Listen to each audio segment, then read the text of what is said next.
नमस्कार, मैं केशव राय विश्व इंडिया अकादमी मुंबई से। जैसा कि हम कई जो कलाकार होते हैं जिन्होंने समाज के लिए प्रेरणादायी काम किया है और उनके अभिनय से कई कलाकार भी बनते हैं, तो जो अलग अलग विधाओं में जो ऐसा काम करते हैं देश और समाज के लिए बहुत ही प्रेरणादायी है। आज हम ऐसी ही एक महान हस्ती नीतू जोशी की, उद्योगपति तो हैं, फिल्म निर्माता भी हैं, लेकिन इससे बढ़कर वो जो समाज और देश के लिए काम कर रही हैं वो बहुत अद्भुत कर रही हैं। बहुत कम लोग करते हैं इसे। पशु पक्षियों के लिए, इंसान के लिए कई तरह की काम कर रहे हैं और उनको कई तरह से मदद भी दी जा रही है। तो आज हम उन्हीं से बात करते हैं। नमस्कार नीतू जी। नमस्ते केशव जी। अभी हम कई दिनों से सुनते आ रहे हैं, कुछ बच्चों से सुना और लोगों से सुना, और आपके कई वीडियो हमने देखे।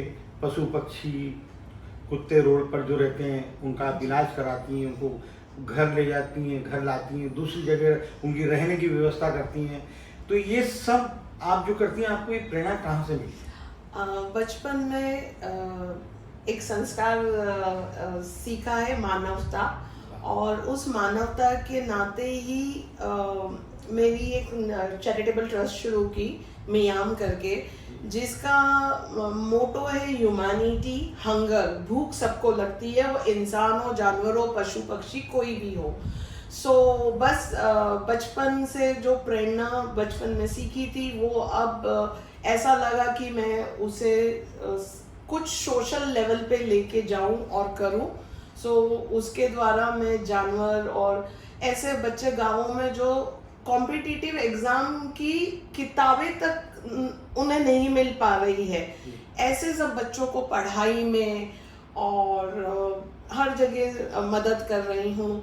और ऐसे बच्चे जिनके माँ लास्ट ईयर इस दुनिया से जा चुकी है और पिताजी होते हुए भी वो बच्चे एक तरीके से अनाथ हैं क्योंकि माँ नहीं है। तो ऐसे बच्चों को भी कुछ संरक्षण देने की कोशिश चल रही है। जो पढ़ाई में अच्छे हैं उन्हें पढ़ाई में आगे ले जाके उनका भविष्य बना सके। इन सब चीज़ों में छोटी छोटी तरीके से मेरी संस्था भी काम कर रही है। मैडम, एक तो नीतू जी मुंबई में, फिर ये ग्लैमर इंडस्ट्री, फिर उसके बाद आप ज्वेलरी डिजाइनर हैं, तो और दूसरी तरफ आप जब रोड पर एक कुत्ता बीमार है, घायल पड़ा हुआ होता है, हमने वो देखे हैं आपको कई बार, जब आप उनको उठाती हैं, रिक्शे में ले जाती हैं, कभी हॉस्पिटल ले जाती हैं, तो क्या लगता है पूरा दिल और दिमाग से उनके साथ जुड़ जाती है, जैसे कोई अपना रिश्तेदार या परिवार का व्यक्ति घायल हो गया, उस तरह की जो आपकी सेवा भावना, तो आपको लगता है कि अरे ये गंदा है, यहाँ पर हाथ गंदे हो जाएंगे, या उस तरह की भावना कभी आती नहीं, उस तरह की भावना बिल्कुल नहीं आती है। उस समय सिर्फ ये लगता है कि एक सोल को बचाने का काम किया जा रहा है और हर सोल मैटर करती है। और जैसे कि हमारे हिंदू धर्म और जैन धर्म में हमने सीखा है कि हमारे पूर्वज या हमारा ही कोई स्वरूप इन जानवरों, पशु पक्षियों में है। तो जब मैं मदद करती तो मैं बस यही सोचती हूँ कि ये कोई कर्म है जो भगवान मुझसे करवा रहे हैं, शायद पिछले जन्म में बैलेंस होंगे और मैं कर पा रही हूँ, तो मुझे वो खुशी होती है।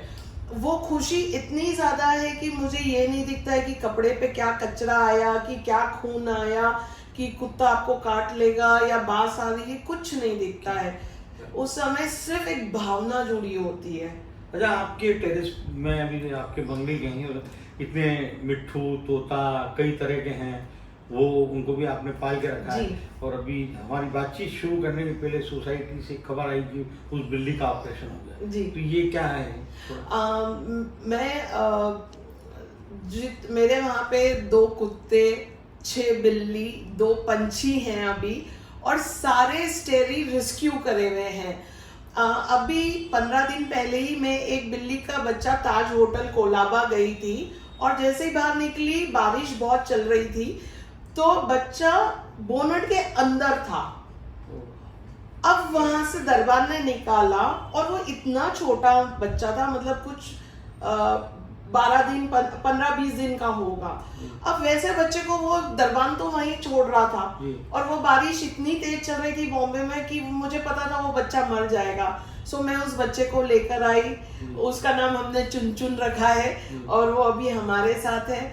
और मैं बिल्ली कुत्ते इनके स्टेरिलाइजेशन करा देती हूँ ताकि उनकी जनसंख्या ना बढ़े।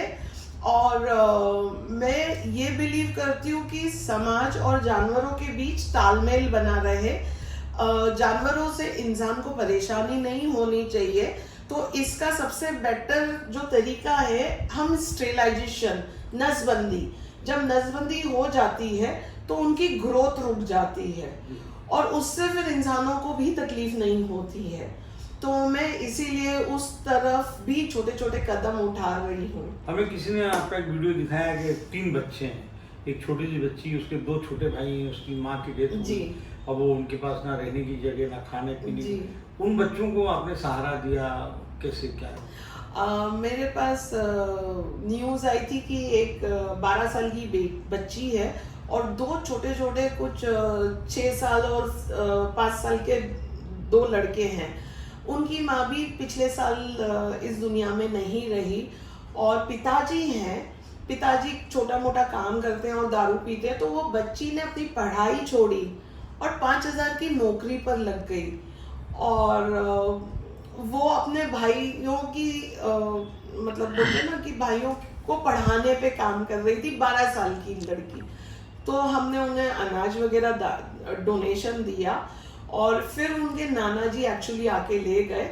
नहीं तो हम चाह रहे थे कि उन बच्चों को हम बोर्डिंग स्कूल में डाल दें ताकि उनका भविष्य 17-18 साल तक हम संभाल लेते। आप ये मानवता के प्रति और समाज में और देश में कभी कभी उस तरह की घटना होती है जो दिल को हिला देती है जी, तो आपको भी बहुत दुख होता होगा जब इस तरह की अखबार में या कहीं सुनने में खबर आती है? जी, बहुत तकलीफ होती है। जिस तरीके से अभी अमानवता चल रही है, कहीं ना कहीं मुझे लग रहा है कि सतयुग से कलयुग का रेशो ज्यादा भारी हो गया है, जहाँ पे स्त्री को निर्वस्त्र कर दिया जा रहा है या मेन रोड पर ही चाकू से छोटी छोटी बात के लिए चाकू मार दे रहे हैं। कुछ वीडियोस आप देखेंगे तो ऐसे हैं कि कुत्ता सोसाइटी के रोड पे सो रहा है, आदमी जानबूझ के उस पे गाड़ी चला रहा है, आगे ले जाता है, पीछे ले जाता है, फिर उतरता है और देखता है कि वो मरा या नहीं मरा। अब इतनी क्रुएलिटी जो जानवर पे कर सकता है वो कल इंसान पे भी कर सकता है, ये मेरी सोच है। सो मन दुखता है और इसी तरफ हम कैसे आगे कुछ बदलाव की तरफ आ सके, कोशिश और प्लानिंग मेरी टीम कर रही है। हाँ, एक अभियान को रिसर्च किया जा रहा है अभी। तो ये गांव-गांव में अलग-अलग जगहों पर आपकी टीम जा रही है, उस तरह से संदेश जा रहा है? अभी सिर्फ रिसर्च चल रही है कि कैरेक्टर स्टडी, मोरल साइंस कैसे बच्चों को सिखाया जाए। अभी जो थोड़ी सी हमने रिसर्च की है, क्रिश्चियन स्कूल्स बच्चों को मोरल साइंस एक टॉपिक होता है जिसमें सही और गलत का सिखाया जाता है और वो हमारे दूसरे स्कूलों में नहीं सिखाया जाता है। तो मोरल साइंस से बच्चों को, जहाँ माँ अपने घर को चलाने में बिजी होती है, वहाँ स्कूल में शिक्षक भी अगर सही और गलत की परख करा पाएंगे तो मुझे लगता है समाज में कुछ सुधार आ पाएगा।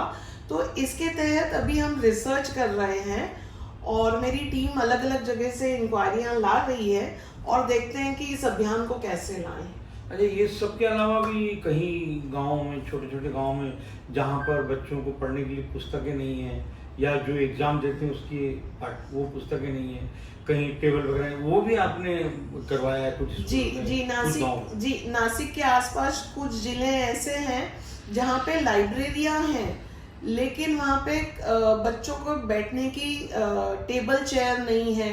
कॉम्पिटिटिव एग्जाम मतलब हम बात करेंगे वो जो पुलिस में भर्ती होना या डाकिया बनना, इस तरीके की कॉम्पिटिटिव एग्जाम की भी किताबें अवेलेबल नहीं है।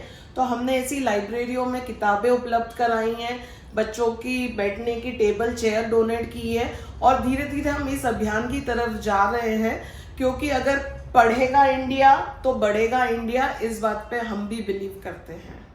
अच्छा, अभी तो इतने लोग, इतने पशु पक्षी इंसानों की मदद करेंगे, अब ये दिनों दिन और बढ़ता जाएगा तो आगे चलकर क्या है? फिर बाहर जो अभी आपसे कई लोग बोलते भी हैं कि हम आपकी मदद करें, जुड़ें, तो उस तरह से लोग अब जुड़ना चाहेंगे तो आप जोड़ेंगे उनको? बिल्कुल, लोग जुड़ना चाह रहे हैं और हम भी चाहते हैं लोग जुड़ें, क्योंकि जब लोग जुड़ते हैं तो कारवां बढ़ता है, कारवां बढ़ता है तो ज़्यादा से ज़्यादा लोगों की मदद होती है। तो अभी हम नोएडा और मुरैना, मेरठ, सॉरी, इस सब जगह पे मदद दे रहे हैं और वहाँ पे ऐसे लोग हैं जो मियाम के थ्रू जानवरों की मदद कर रहे हैं। जी। उन्हें जानवरों को हर महीने खाना प्रोवाइड किया जा रहा है, मेडिसिन प्रोवाइड की जा रही है, वहाँ पे भी स्टेरिलाइजेशन के ऑपरेशंस करवाने की एक एक दो दो जानवरों की कराई जा रही है। अच्छा, पशु पक्षी जब परेशान होते हैं या उनके साथ कोई घटना होती है तो उसके लिए तो प्रकृति ही मतलब उनका संरक्षण करती है, इंसान भी जितना कर सकती है क्योंकि उनमें इतना ज्ञान नहीं होता। लेकिन इंसान ज्ञानवान होने के बाद जिस तरह से हरकत करता है तो क्या शिक्षकों को और जागृत होना चाहिए या माता पिता को और जागृत होकर बच्चों को या ऐसा संदेश देना चाहिए, उसके बारे में आप गुरुओं के प्रति और माता पिता के प्रति क्या और कर्तव्य या और उनका दायित्व बढ़ना चाहिए कि ये सब नहीं होना चाहिए? मुझे ऐसा लगता है कि अब माता पिता का कर्तव्य बहुत ज़्यादा बढ़ गया है, क्योंकि पुराने ज़माने के समय हम जॉइंट फैमिली में रहते थे। सो अगर हमारी माताएं बिजी रहती थी किचन में या कुछ कामों में, तो हमारे दादा दादी, नाना नानी, चाची हमको सही गलत की परिभाषा सिखाते थे। हमारे ताऊ जी हमें बताते थे, बेटा ये ऐसा नहीं करना, आप गाली नहीं देना, आप लड़कियों आंटी नहीं खेलना, इस तरीके की शिक्षा वो दे देते थे। अब क्योंकि न्यूक्लियर फैमिली हो गई है और पैसों की दौड़ और कॉम्पिटिटिव दुनिया बहुत ज़्यादा हो गई है, तो हर माँ बाप अपने बच्चे को एक अच्छा भविष्य देने में तत्पर हैं। लेकिन मेरी ये सोच है कि माता पिता पैसों को संचित और अच्छी एजुकेशन के साथ संस्कारों में भी फोकस कराएं, कि हर लड़कों को बेसिकली सिखाया जाए कि ये बहन है, औरत की रिस्पेक्ट करो, माँ की रिस्पेक्ट करो, तो कल उन्हीं को कहीं वृद्धाश्रम नहीं जाना पड़ेगा। सो अभी ऐसा लगता है कि हाँ, हर माँ बाप का दायित्व बढ़ गया है और उसी में अगर शिक्षक भी थोड़ा सा कॉपरेट करें तो माँ बाप और शिक्षा ये दो को मिला के हम जो खामी है उसको इक्वालिटी पे ला सकते हैं और बच्चों के एक अच्छे भविष्य की तरफ ले जाया जा सकता है, क्योंकि बच्चों का भविष्य बनेगा तो देश का बनेगा, पेरेंट्स का बनेगा। और जो वृद्धाश्रम आज बढ़ रहे हैं तो वो सब कहीं ना कहीं थोड़ा रुकाव आ जाएगा।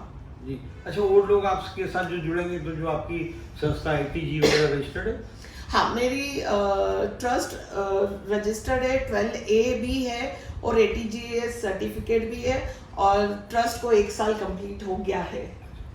ये जो बाहर से जब लोग अपनी समस्याएं बताते हैं, मजबूरी बताते हैं, मदद के लिए मांग करते हैं, तो उनकी संस्था आपकी जांच पड़ताल करती है कि वाकई इसको सही में ज़रूरत है?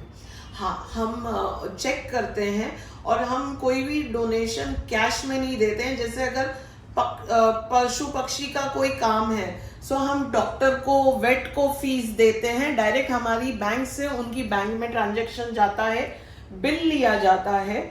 और दवाई हो तो हमारे ऐसे मेडिकल स्टोर्स के साथ टाई अप है, वो दवाई देते हैं और उनकी बैंक में हम पेमेंट डालते हैं।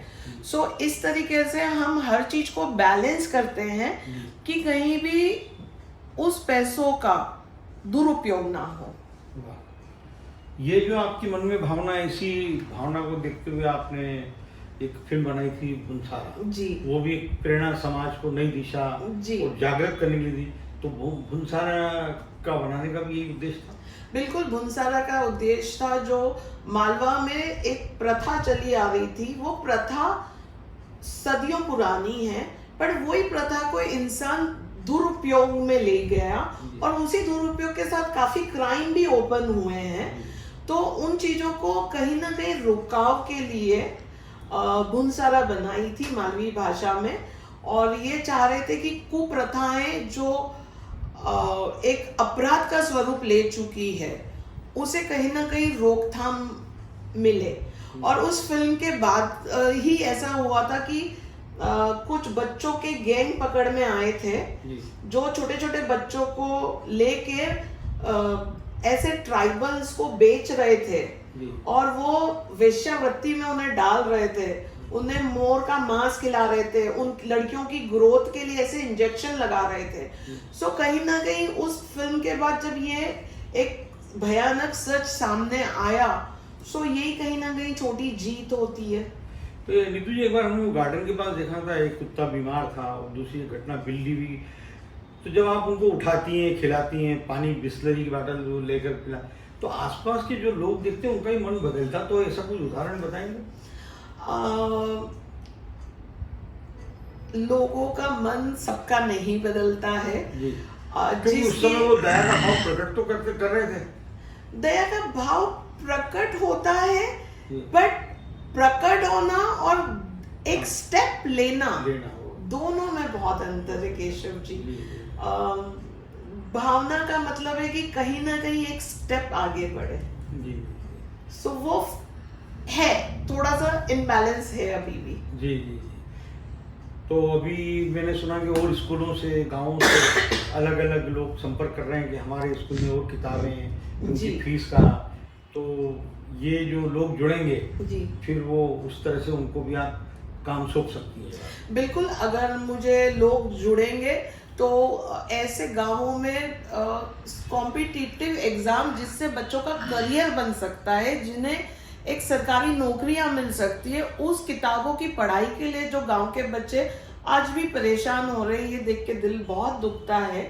और किताबें देखेंगे तो शायद 300 रुपए की एक किताब होती है और गांव के बच्चे 300 रुपया अफोर्ड नहीं कर पा रहे हैं और कोई उनकी मदद के लिए आगे नहीं आता है। ये देख के बहुत मन दुखता है। और मैंने पहल की है, 4 ऐसी जिलाओं में सरपंचों के थ्रू हमने मददें करी हैं और अभी उस एरिया में 52 जिले हैं नासिक के आसपास। तो हमारी कोशिश है कि हम वो 52 जिलों में लाइब्रेरी और बच्चों की किताबें और बैठने की व्यवस्थाओं को पे ध्यान दें। एक लड़के का भी आ रहा था कि उसको पास 6 महीने का किराया नहीं था, वो भी आपने? जी, एक बहुत वृंदावन से अच्छे घर का बच्चा, माँ बाप परेशानियों में नीचे उतर गए और पिछले साल उनकी माताजी का देहांत हो गया। पिताजी ने हाथ एज यूजुअल उठा लिए और जब तक उसकी माताजी का पैसा था तब तक तो वो एक नोएडा में अच्छे से घर में रह सक रहा था। और फिर प्रॉब्लम आई कि मकान मालिक उन्हें घर खाली करने को बोल रहे थे और वो थोड़ा सा डिसलेक्सिया काइंड ऑफ बच्चा है और मतलब बहुत जल्दी कुछ नहीं कर पाता है। तो जो नोएडा में अर्पिता जी हैं, उनका फोन आया, वो वहाँ जानवरों का बहुत देखरेख करती हैं और वो इस बच्चे की भी देखभाल कर रही है। तो फिर हमने मियान के थ्रू 4 महीना उस बच्चे को उसी जगह पे रह सके और अर्पिता जी उसके लिए कोई सॉल्यूशन निकाल सके, उसके लिए सोसाइटी और घर का रेंट डायरेक्ट हमारी ट्रस्ट से सोसाइटी को जा रहा है और लैंडलॉर्ड को जा रहा है। तो आगे भविष्य में जब और काफी लोग आपसे जुड़ेंगे तो जिस तरह से कोई वृद्धाश्रम हो, कोई ऐसा आश्रम टाइप बनाने की योजना है? आश्रम बनाने की कोशिश रहेगी, पर उससे ज्यादा मैं जो लोग मदद कर रहे हैं ऐसे सेक्टरों में, उनको मदद करने पे ज्यादा बिलीव कर रही हूँ। क्योंकि जो ऑलरेडी अपने हाथ फैला के क्योंकि मैं अगर एक जगह संस्था खोलती हूँ तो वो एक ही जगह रहेगी, लेकिन आज मैं यहाँ ही बैठे बैठे नोएडा, मेरठ, बॉम्बे, इन सब जगहों पे जा पा रही हूँ क्योंकि मैं दूसरे लोगों को सपोर्ट कर रही हूँ। तो मेरी सबसे ज्यादा कोशिश ये है कि मैं दूसरे लोगों को, ऐसे लोग जो एनजीओ नहीं है, जिन्हें डोनेशन नहीं आते हैं और वो जेन्युइनली काम कर रहे हैं, ऐसे लोगों को हाथ बढ़ा के मैं मदद में ज्यादा बिलीव कर रही हूँ। आने वाले दिनों में हो सकता है सरकार भी आपके साथ जुड़े, ये सब काम दिख तो रहे हैं, सरकार को भी देखेंगे? जी बिल्कुल चाहूंगी सरकार जुड़े, क्योंकि सरकार जुड़ेगी तो काफी ज्यादा हम बदलाव लाने पे काम कर सकते हैं। बट ये एक छोटी सी पहल चालू की है, धीरे धीरे कारवां बढ़ता जा रहा है, लोग जुड़ते जा रहे हैं और उनके कारण मैं जैसे नासिक और ये सब जगह जा पा रही हूँ। जी जी। तो बस यही अभी कोशिश है। कुछ गांवों में आपको आमंत्रित किया था वक्तव्य के लिए, आपने दिया भी, तो वहाँ के माता पिता भी उस बात से लगा कि हाँ आपने उनमें एक प्रेरणा और अलग से, वो तो अपने बच्चों के लिए कर ही रहे हैं, लेकिन आपने भी कुछ उनको आज के दौर में, आने वाले भविष्य में और क्या क्या चीज़, वो किस तरह की बातें आपने कही उनको? जैसे अभी मैंने एक चौल का बच्चा छोटा सा 2nd ईयर में है, उसे पढ़ाई के लिए अडॉप्ट किया है मियाम के थ्रू, और वो बच्चे का मन है कि वो इंग्लिश पढ़े, उसको सिर्फ इंग्लिश में बहुत इंटरेस्ट है और उसके मतलब A+ मार्क्स चल रहे हैं। सो मैंने इस साल उसकी पूरी फीस भरी है और उसके पेरेंट्स को भी बोला है कि इसे अच्छे से पढ़ने दें, इसे डिस्टर्ब नहीं करें, और ये अगर यही रिजल्ट को मेंटेन रखा तो अगले साल उसको मैं बोर्डिंग स्कूल में भेज के टोटल स्कूल और कॉलेज के खर्चे उठाऊंगी। वाह क्या बात। तो हमारी शुभकामनाएं नीतू जी। जी। तो आप सुन रहे थे और निश्चित रूप से प्रेरणादायी कार्य कर रही हैं समाज और देश के लिए, मानवता के लिए।